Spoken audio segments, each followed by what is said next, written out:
Hello বন্ধুরা, কেমন আছো সবাই? আজ নতুন আরেকটি ভিডিওতে সকলকে স্বাগত জানাই। প্রত্যেক দিনের একঘেয়েমি জীবন এবং কর্মব্যস্ততার মাঝে একটু শান্তি খুঁজে নিতে আজ আমরা চলে যাব শ্রী শ্রী রামকৃষ্ণদেব এবং সারদা মায়ের জন্মভূমি যথাক্রমে কামারপুকুর এবং জয়রামবাটি। চলো তাহলে দেরি না করে বেরিয়ে পড়ি। হাওড়া থেকে হাওড়া গোঘাট লোকাল ধরে তোমরা গোঘাট স্টেশনে নেমে সেখান থেকে অটো বা টোটো ভাড়া করে কিন্তু তোমরা কামারপুকুর চলে আসতে পারো। এছাড়াও তোমরা কিন্তু বাই রোডে কারেও আসতে পারো। আমরা গিয়েছিলাম প্রাইভেট কারে বাই রোড। যেহেতু আমরা সকাল সকাল বাড়ি থেকে বেরিয়েছি, তাই জন্য কিছু খেয়ে বেরোনো হয়নি। চলো তাহলে রাস্তায় কোথাও আমরা জলখাবারটা সেরে নিই। কামারপুকুর যাবার পথেই একটা ছোট্ট দোকান দেখে আমরা দাঁড়ালাম। আমরা নিয়েছিলাম মুড়ি, ঘুগনি, তেলে ভাজা আর সাথে মাটির ভাঁড়ের গরম গরম চা। এখানে খাবার খেয়ে বিল মিটিয়ে আমরা আবার উঠে বসি গাড়িতে।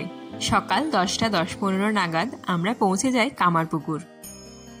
কামারপুকুর রামকৃষ্ণ মঠের একদম কাছেই রয়েছে পার্কিং প্লেস। এখানে তোমরা কিন্তু খুব সহজেই গাড়ি পার্ক করে নিতে পারো। চলে এসেছি আমরা রামকৃষ্ণ মঠের একদম কাছে।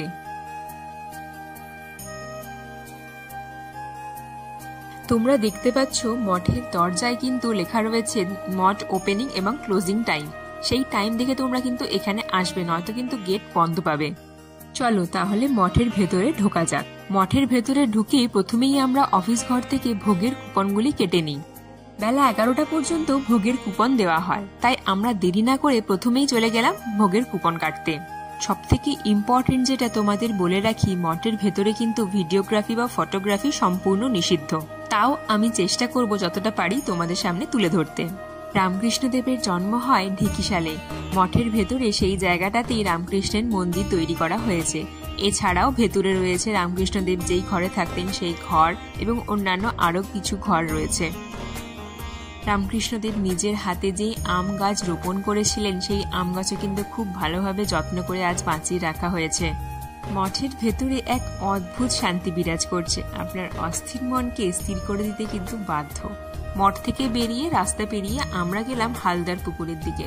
গদাধর ছোটবেলায় এই পুকুরে কিন্তু বেশ দাপাদাপি করতেন তার বন্ধু বান্ধবদের সাথে, তাই এই জলকেও কিন্তু বেশ পুণ্য বলেই মানা হয়। অনেকেই এই জলে স্নান করে অথবা মাথায় ছেটায়, আমরাও তার অন্যথা করিনি। হালদার পুকুর দেখার পরে আমরা যাব লাহা পুকুর দেখতে। গদাধর একদিন যখন তার ভাগ্নে হৃদয়ের সাথে বৃষ্টি স্নাত বিকেলবেলায় বাড়ি ফিরছিলেন, তখন এই কর্দমাক্ত পা এই লাহা পুকুরের জলে ধুতে আসেন। ঠিক সেই সময় একটি মাগুর মাছ ঠাকুরের পায়ে এসে জড়িয়ে ধরে। তখন সেই মাগুর মাছকে তিনি বলেন যে এখনই ছেড়ে দে, হৃদয় এলে তোকে কিন্তু মেরে ফেলবে। আর মাগুর মাছটা কিন্তু তখন ছেড়ে চলে যায়। আর এখানে আমরা একটা ছোট্ট ঘটনা যেটা কিন্তু দেখতে পাই রামকৃষ্ণের তার ক্ষুদ্র জীবেদের প্রতি ভালোবাসা। মঠ থেকে বেরিয়ে সামনে অনেকগুলি দোকান রয়েছে যেখানে তোমরা টুকিটাকি জিনিসপত্র কিনে নিতে পারো। আর তার কাছে রয়েছে মিষ্টির দোকান, যেখানে কিন্তু সাদা বোঁদে এবং সাদা জিলিপি ভীষণ বিখ্যাত। আমরাও কিছুটা সাদা বোঁদে টেস্ট করার পরে বাড়ির জন্য কিনে নিই। ঘড়িতে ঠিক বাজে 11:20 এবং 11:30টার সময় আমাদের ভোগ দেবে, তাই আমরা এখানে আর দেরি না করে চলে গেলাম মঠের একদম ভেতরে। এই কুপনের মূল্য পড়েছিল 40 টাকা। পরপর লাইন দিয়ে আমরা ভেতরে ঢুকি খাবারের জায়গায়। খাবারে ছিল ভাত, ডাল, 2 রকমের তরকারি, চাটনি এবং পায়েস। মঠ থেকে বেরিয়ে আমরা বাইরে একটা টোটো রিজার্ভ করে নিই, যেটা আমাদের কামারপুকুরের বাকি দর্শনীয় স্থানগুলি ঘুরিয়ে দেখাবে, এবং টোটোর ভাড়া পড়েছিল 100 টাকা। প্রথমেই আমরা চলে গেলাম সীতানাথ পাইনের বাড়িতে।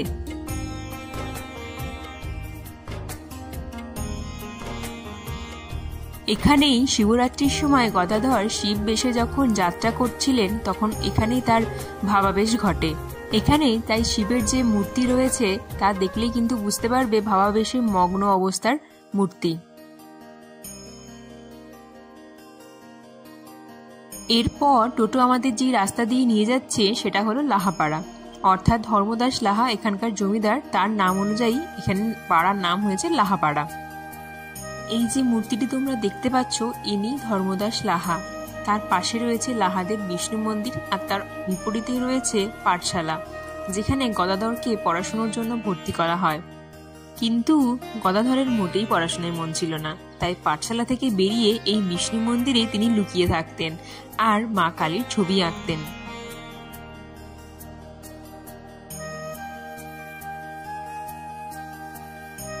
তোমরা দেখতে পাচ্ছ গদাধরের জীবনের বেশ কিছু ঘটনা এখানে মূর্তির মাধ্যমে তুলে ধরা হয়েছে।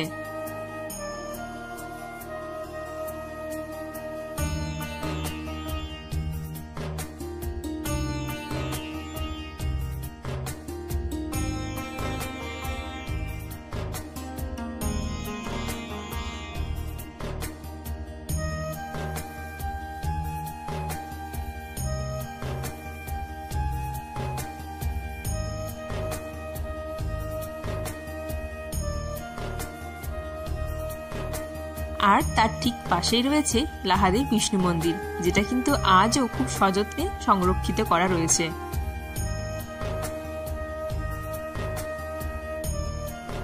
বিষ্ণু মন্দির থেকে বেরিয়ে তার পাশেই রয়েছে দুর্গা দালান, যেখানে মা দুর্গার চক্ষুদান করেছিলেন গদাধর।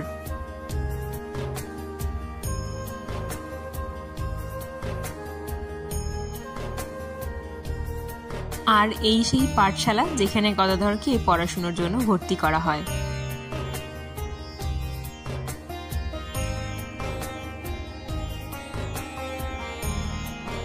পাঠশালার পাশেই দেখতে পাচ্ছ একটি রাসমঞ্চ রয়েছে, এখানে প্রত্যেক বছর রাস পালন করা হয়।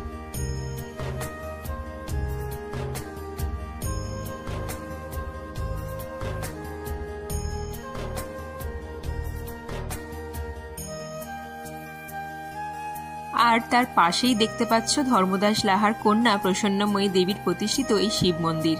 প্রসন্নময়ী দেবী ছিলেন বাল্য বিধবা, তাই যখন রামকৃষ্ণের সাথে সারদা দেবীর বিবাহ হয় তখন ওনার কাছে কোনো গয়না না থাকায় প্রসন্নময়ী দেবী রামকৃষ্ণদেবকে তার গয়না দিয়েছিলেন সারদা দেবীর সাথে বিয়ের জন্য।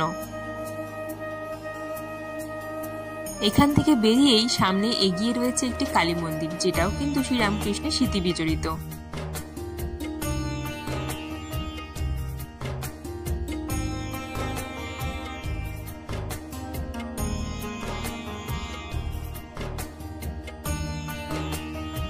রামকৃষ্ণ যখন দক্ষিণেশ্বরে মা মা করে আত্মভোলা হয়ে যান, তার মা ভেবেছিলেন তিনি পাগল হয়ে গেছেন। তখন তিনি এই গোপেশ্বর শিব মন্দিরেই হত্যে দিয়েছিলেন তার ছেলেকে ঠিক করে দেওয়ার জন্য। এরপর আমরা আবার টোটে উঠে বসি। এরপরে আমরা যাব ধনীমাতার আশ্রম। ধনীমাতা ছিলেন গদাধরের ধর্মমা। গদাধর ঢেকিশালে জন্মগ্রহণ করার পরেই তিনি উনুনের ছায়ে এসে গড়িয়ে পড়েন এবং তখন ধনী কামারিনী প্রথমবার গদাধরকে দর্শন এবং স্পর্শ করেছিলেন। তাই উপনয়নের সময় গদাধর কিন্তু ধনীমাতার কাছ থেকেই দীক্ষা লাভ করেন। এই হলো চিনু শাখারির বাড়ি। এটা এখন একটা স্কুলে পরিণত হয়েছে। চিনু শাখারি রামকৃষ্ণের সাথে শারদা দেবীর বিবাহের সময় শাখা দান করেন, আর প্রসন্নময়ী দেবী দেন সোনার গয়না, আর ধর্মদাস লাহা দেন যৌতুকের টাকা। এই হলো কামার পুকুর, যেই জায়গাটির নাম এই পুকুরের নাম অনুযায়ী, কিন্তু এই পুকুরটি ভীষণই রকমভাবে অপরিষ্কার এবং আবর্জনা ময়লা পড়ে রয়েছে। এই দর্শনীয় স্থানগুলি দেখার পর আমরা আবার মঠের সামনে এসে হাজির হই। এরপর আমরা কামারপুকুর থেকে বেরিয়ে চলে গেলাম জয়রামবাটির দিকে। জয়রামবাটিতে পৌঁছে মাতৃমন্দির বন্ধ থাকায় আমরা ওই চারপাশটা একটু ঘুরে দেখতে থাকলাম।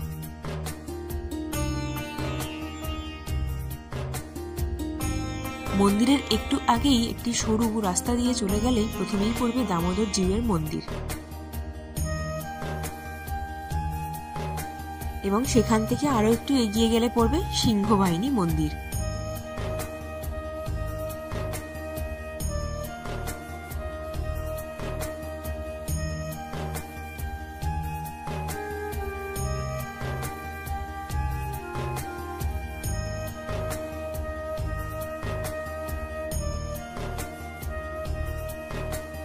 এই মন্দির দর্শন করার পরে আমরা আবার ফিরে আসি এবং সামনে যে দোকানগুলো ছিল সেখান থেকে টুকিটাকি জিনিসপত্র দেখতে থাকি। 3:30টার সময় মাতৃমন্দির খুললে আমরা আস্তে আস্তে প্রবেশ করি। এখানেও কিন্তু দরজার বাইরে মাতৃমন্দির খোলা এবং বন্ধের টাইম দেওয়া রয়েছে। কামারপুকুরে রামকৃষ্ণ মঠের মতো এখানেও কিন্তু ভিডিওগ্রাফি এবং ফটোগ্রাফি সম্পূর্ণ নিষিদ্ধ। ভেতরে রয়েছে মা শারদার নতুন বাড়ি এবং পুরনো বাড়ি, তার রন্ধনশালা এবং পাগলি মায়ের বাড়ি। মাতৃমন্দির আমরা দর্শন করে চারপাশটা একটু ঘুরে আবার আমরা বেরিয়ে আসি। এভাবেই আমরা একটা দিন খুব ভালোভাবে কাটিয়ে আবার বাড়ির পথ ধরি। এই ছিল আমাদের পুরো দিনের আজকের জার্নি। তোমাদের কেমন লাগলো অবশ্যই কিন্তু কমেন্ট করে জানিও, এবং ভিডিওটি ভালো লাগলে একটা লাইক করে দিও। আর এইরকমই নতুন নতুন ভিডিও পেতে অবশ্যই কিন্তু আমার চ্যানেলটিকে সাবস্ক্রাইব করতে হবে। আজকের মতো বিদায়, আবার ফিরে আসবো নতুন একটি ভিডিওর সাথে।